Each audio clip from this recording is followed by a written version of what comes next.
Hey, it's Bill coming at you from Santa Monica, California. I'm at the park this morning. Um,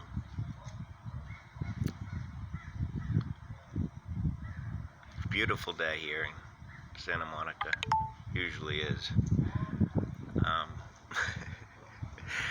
I've got all sorts of things going through my head because I told you I'm new to this weed thing, and a friend of mine and I just shared a bowl, and um, I think I'm using the right terminology. I don't really know. But anyway, usually I have some very interesting conversations, and since I was at the park and it's Saturday morning, I always come here every morning, especially since the whole problem with my storage unit, which I have to start taking a little more seriously. Um, but the only thing missing here at the library park is showers. I have to go to the beach for that, but that's right down just a few blocks away. So it's not a big thing. And I mean, all of my caseworkers and doctors shake their heads. I swear, I'm sure that the pamphlet on me is a very thick book by now because I don't make any sense to them at all. I don't make sense to myself. But I actually like it better outside. Like I said before, I mean, my father paid a very good sum of money to take us out on a hunting trip. And, um, you know, uh, I didn't sleep a whole lot better there, and I paid for that. So, I mean, as far as I'm concerned, uh, you know, they're the ones missing out, not me. I have learned so much being out here and experiencing this that I really truly wish I had done this right out of school. Before any college, anything. Take at least 2 years off. And I don't even know if well, to really gain the true benefits that I think I'm gaining or gained. Well, I still am gaining. Uh, I think you'd have to have it right here in home. I mean the U.S. And that includes any U.S. territories as far as I'm concerned. Because if I can go there and spend my money, that's the place I'll go to. In it, I'm not prejudiced against any other country, don't get me wrong. My wife and I literally considered moving to another country. I won't say which one, but it's really easy to figure out because it basically has a fairly similar government structure as ours, only they follow the rules. So, you know, there aren't any lobbyists, and you know, they actually do what it says, and so it wouldn't take you very long to figure out. And my wife is the one that had researched it. She was all for the idea, and as was I. So,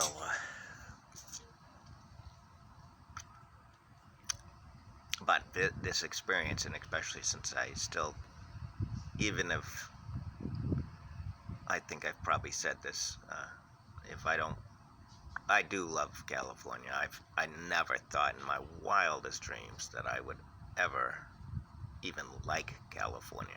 My plan when I started this whole thing out, was to only step foot. I was going to find like at least 3 states that collided, and because I've seen it in many states, and I figured there's going to be one for California. Wherever that point is, they always have a sign that tells you I mean, there's a town that's gonna brag about it some reason or another, like it's important. But anyway, I knew I could find one. My plan was to literally step over the line that they said, even if it's an imaginary one, not proven. It's good enough for me, you know. And that was my plan. But like I said, I got here by semi, and this is after my brain injury, so you know I didn't care where I was at. I knew in the part of Phoenix that I knew had gotten dangerous for me, and I can't even remember why. I remember what set it off and how I got literally out of it. Well, I'll tell you the story because I already started it.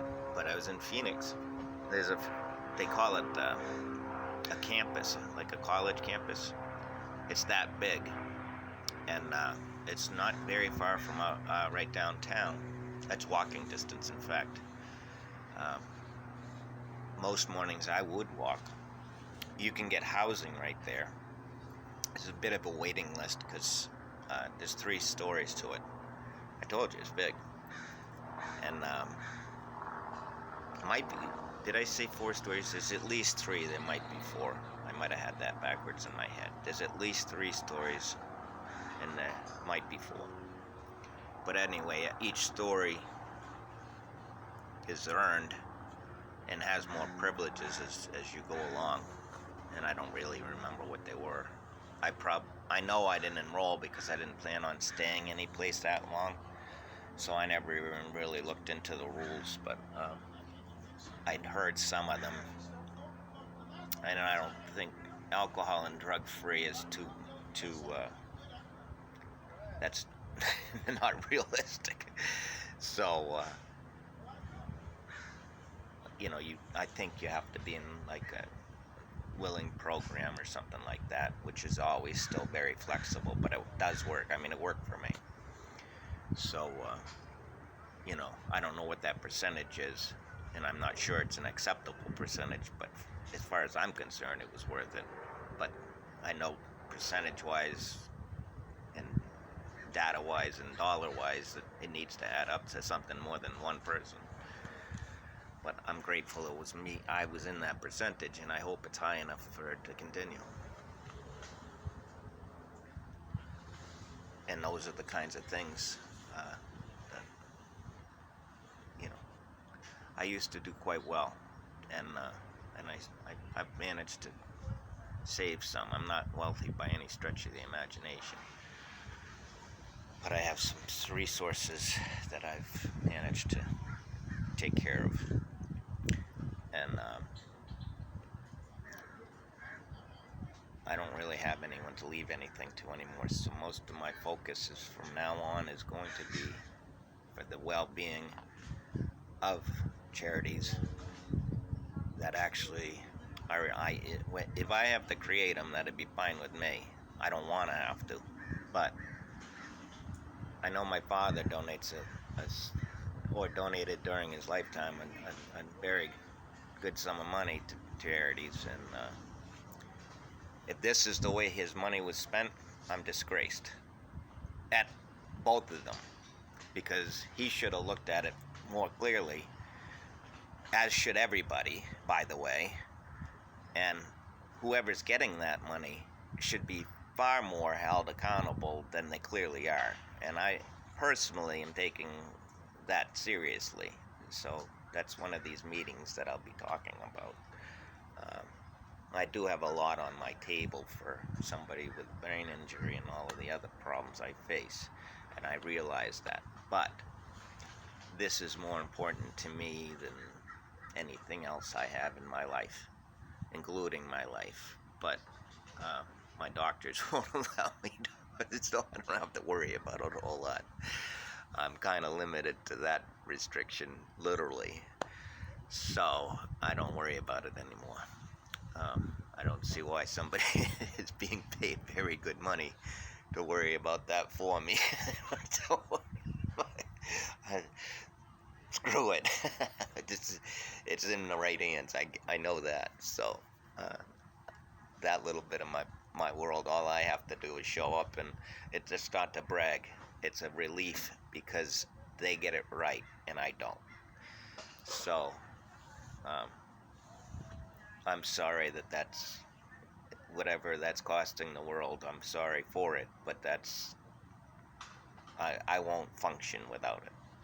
I'm getting better at it, so it's not like I see it as a free ride, because that's not me. But I did learn this. This is a good thing. I didn't know what I was going to talk about really this morning, but this is a good thing to talk about, because I did want to try and keep these things happening. What was I just going to say? Morning. Oh, I am kind of an experiment, whether it's being logged or medically or only by myself. But like, I'm learning, like, it's taken me 3 years from the, roughly, I mean, I could figure out the date, but it's taken me 3 years to get this pattern down, and even this pattern has lots of flaws. But I have to, what I'm finding is that I have to allow it, the longer I allow it to be my regular pattern, even though I see flaws in it, because if I eliminate the flaw, I've seen that it can reoccur in some other problem that I've had as a habit. Some of my problems can be, some of my habits can be problems in themselves that I know when I run into them how I feel about them, and I can make the adjustments. Believe it or not, I don't know. That's why I say I'm like they say miracle. I know I am a miracle, but I wouldn't keep using it like that. That seems a little bit. To be here is a miracle. That much I can accept. But all these other claims, I think, are a little much for me. But that's how it is. I can literally. If I don't like the outcome, I don't have to accept it. I know anybody can change how they are, but it seems really easy for me, and I don't know if it's from my injuries. I don't know if it's from, I know it's from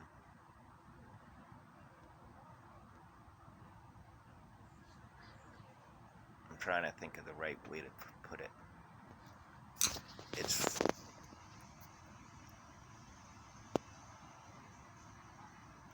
I can remember how I used to be able to see and think, if that makes sense.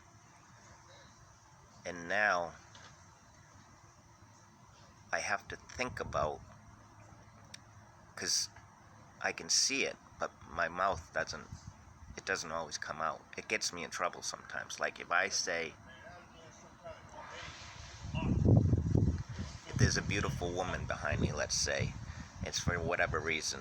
Say you're a deli counter and we have to pull a number, and I happen to be next to, say, even a woman, but it would this situation, it would be most likely an attractive woman. And if I happen to see the number, and this has happened to me, that's why I can say this. If I happen to see her number, I'm making sure I'm saying the story right. If I happen to see her number and I say to her, in my mind, I'll say, "You're behind me." That's what I see. But what I say is, "You're under me." And apparently, however I say it in the sentence can be something sexual. And I don't mean it to be. So, when that first happened, and that wasn't the first time, I can't remember the first time. That's unusual, because when I get embarrassed, like for that kind of thing, I remember it. I always have, because I've said stop. Everybody says stupid stuff. I'm pretty good at it, but I'm really good at it now. So, if you're a female and you bump into me on the road and see me, please, if I say something stupid, I don't mean it. And it goes for anybody, but obviously women take big offense to it. And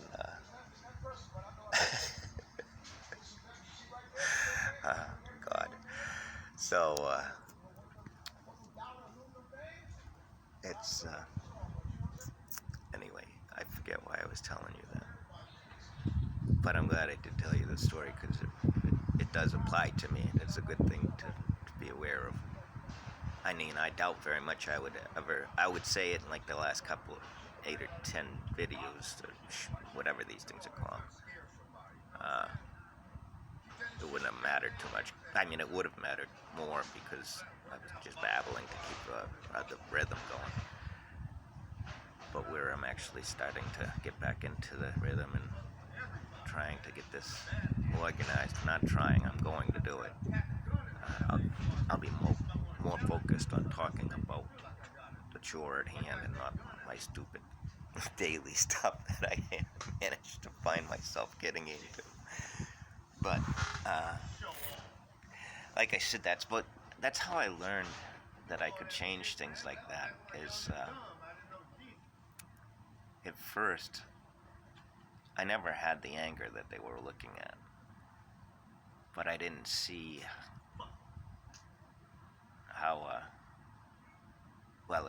a lot of things that I didn't have, that they didn't see, that they warned me about. But it's called the 5 stages. I don't know what they are. I can't remember. Whatever they are, I went to the end one, which is happy, or what I don't even think it's happy. It's acceptance. That's it, I think. And I mean, to me, there was nothing to be accepting of. I mean, I got a new scar. I mean, yeah, and I got a lot of things I got to work on. But is any of that gonna help me? It seems backwards to me. It would seem to me that they'd be trying to figure out how to get everybody to think my way. I don't know. Maybe that's why I'm not a doctor, but anyway, it just never happened to me. And why was I saying? Oh yeah, that's what I was learning is I think it's going to be a lifetime of learning again, literally every day. Because I found that if I see a habit, I know I've said this, but if I see a habit that I'm not pleased with, I can change it. But as I said, it can change habits much later, that if I eliminated them, if I let this one flow through, it speeds everything in that direction up. So it doesn't always work. That's the balancing act.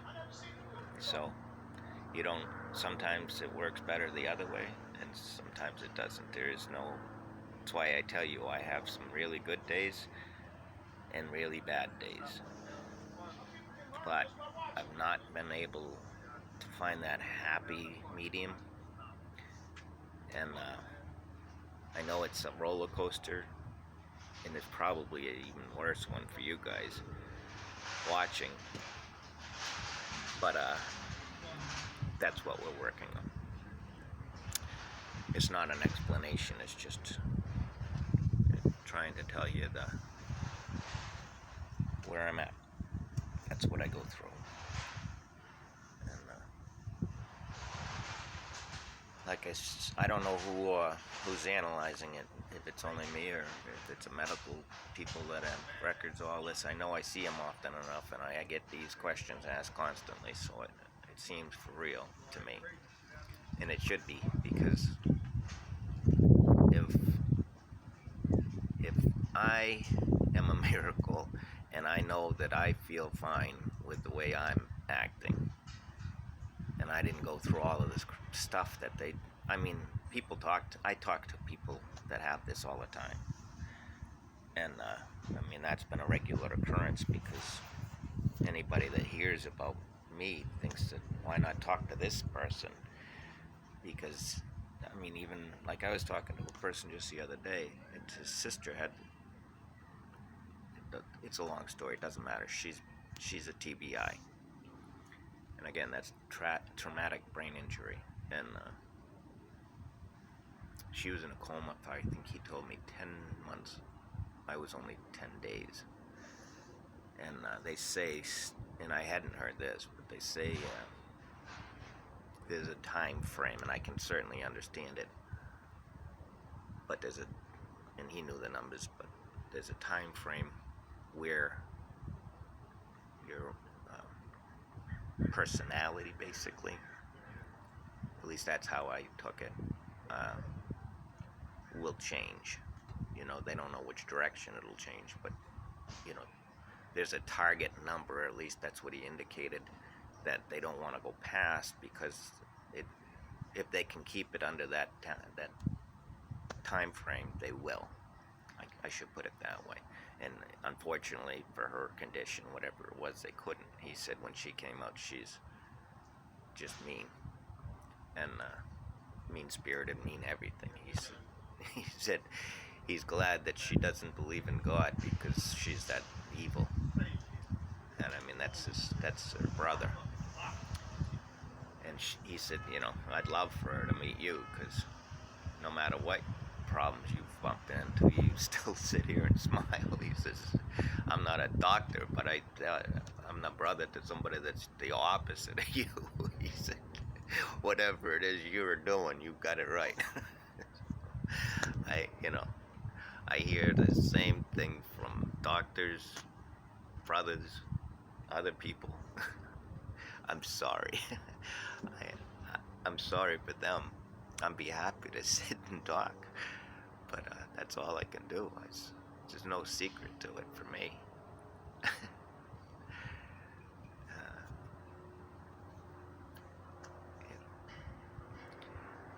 I guess that is the secret. My injury is that I don't want to remember bad stuff. So when it starts to get so that I don't like it, I don't remember any more of it. Maybe that's my bit. They say that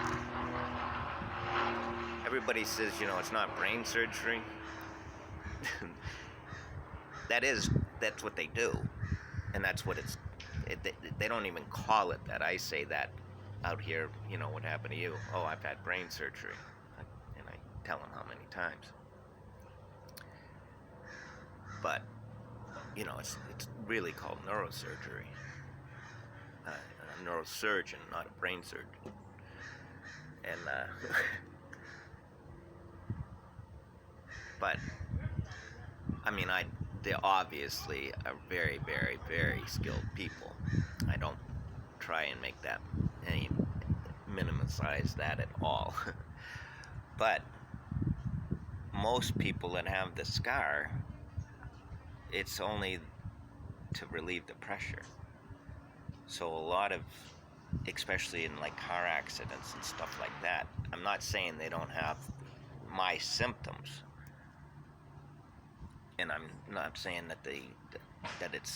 but the doctor themselves don't typically, from my experience, don't go in a second or third time. Usually that's just the relieving of the pressure is enough for a good percentage of the people.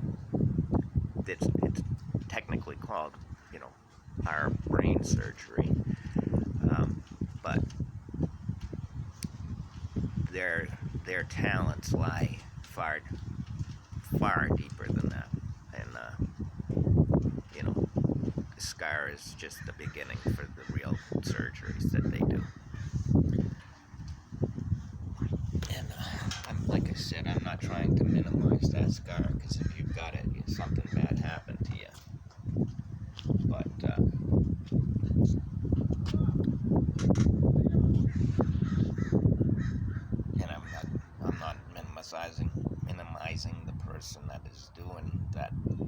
scar on the side of your head.